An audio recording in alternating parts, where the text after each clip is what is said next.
Grah za one koji jedu meso.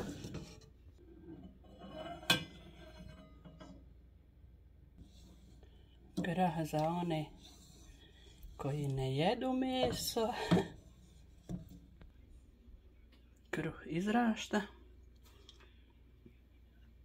Mlijeko se kuha. Kukuruza je gotova da udrobimo mlijeko ili jogurt.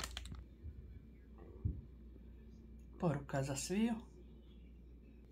A ovdje je američki kukuruzni kruh cornbread.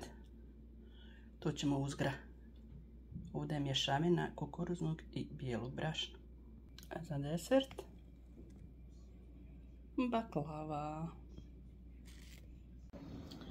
Kruh je gotov.